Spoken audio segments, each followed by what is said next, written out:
Well, welcome everyone. Great to be with you at Small Group again. I'm here with our guest, Tyler Staton. It's great to have you. Yeah, thank you, Chris. It's wonderful to be here, man. I'm so grateful that you would be on the corner, which is what we call it, and that also you would speak on our serve night and then 3 Sunday services. It's such a gift to the community, so thank you so much for that. Absolutely, yeah.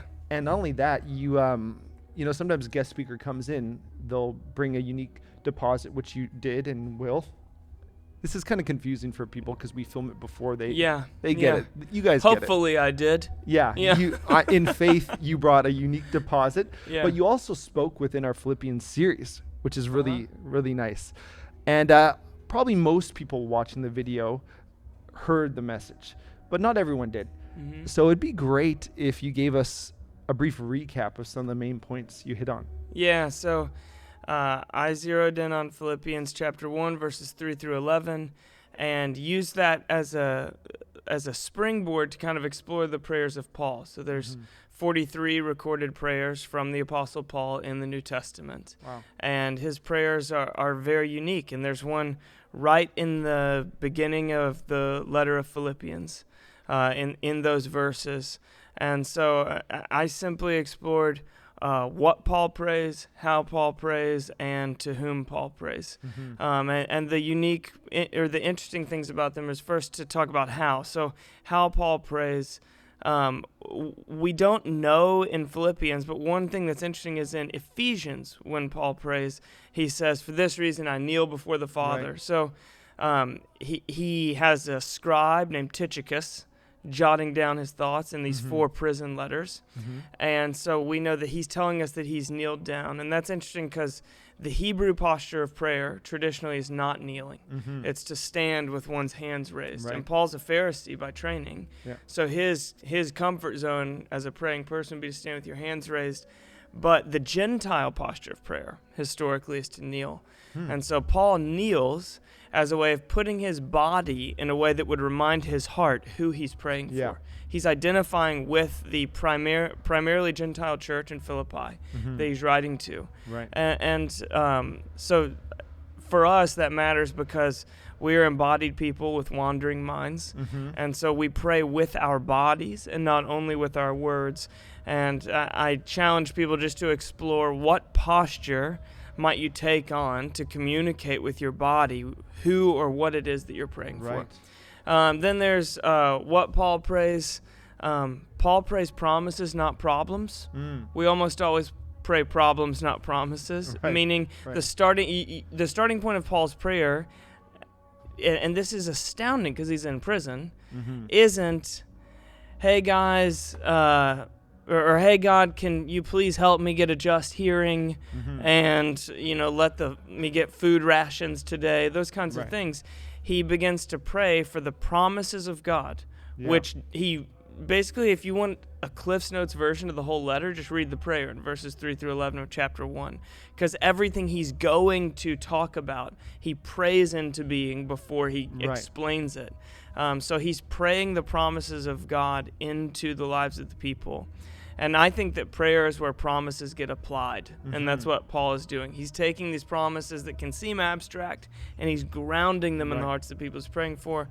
And then there's to whom Paul prays, and Paul calls God Father, just like Jesus did. And our prayers are so often a reflection of who we believe God to be. And if you want to know what you really believe about God, I would say don't go to the creeds that you recite or the worship songs that you love to sing. Go to your prayers and see, what do my prayers reflect about what I truly believe about God? What is the image of God I'm seeing that my prayers are showing back to me? And we should be challenged by that Paul had this incredible view of God as Father, and it wasn't just a theological trope. It was true within his heart. And we should look at our prayers and what they reflect back to us as well. And then I landed the teaching on joy, because that's a huge theme of the letter of Philippians, and it's a defiant kind of joy. Paul's in prison. It makes no sense that he would be reflecting on and reveling in joy. And yet I think Joy is most powerful when it's an act of defiance. Joy is most powerful when we choose it, rather than it's just the overflow of our circumstances. And I think, if I were to speak into the city of Vancouver, because it's not that different from my hometown of Portland, I would say there is no spiritual fruit that is more defiant and countercultural than joy. Wow. What would make us more of a holy contradiction in a city like this one that's, highly intellectual, emotionally cold, or maybe sometimes like emotionally suspicious, than joy. Then the supernatural doesn't come from my circumstances, but deposit of an unstealable joy, even by prison bars. Right. So that's where we landed. That's probably a longer recap than was needed, but there you go. It's a very succinct, helpful recap, especially for people who didn't hear it. One of the things I love about teaching or preaching is it kind of initiates a conversation. It's it's a kind of a monologue that creates a dialogue, hopefully, between the hearers and the Lord, and then the community. And so we're going to transition into conversation, but just as you reflect on what you shared, is there one main theme or question you love the groups to wrestle with just off the top of your head? Yeah, I think I tried to be really practical in what we can draw from the prayers of Paul, but ultimately at the end of the day, what I would love people to wrestle with is, what is this joy that lives in Paul while he is unjustly imprisoned? And do I have any of that? Right. That's good. And if not, why not? And where do I access it? Awesome. And so we're going to throw to discussion leaders. Before we do, maybe this is the official end of the video, but I do want to point out two things to everyone watching. One, we've added a picture of one of our small groups. We promised we would do that next week. These are, a couple of our small groups. And two, we have a book right here, Praying Like Monks, Living Like Fools, which you've written, and it's on the topic of prayer. Yeah. And so I didn't plan on doing this, but I saw it there, and I wanted people to know that this is a great book. And if you want to go deeper in prayer and wrestle with some of the thorny issues around prayer, even unanswered prayer, there's a very helpful chapter on that here. And you just want to be spurred on in your prayer life, I would check out this book. Yeah, thank you, man. Yeah, of course. Can you sum up the book in 2 sentences? Yeah. You can. Wow. Yeah.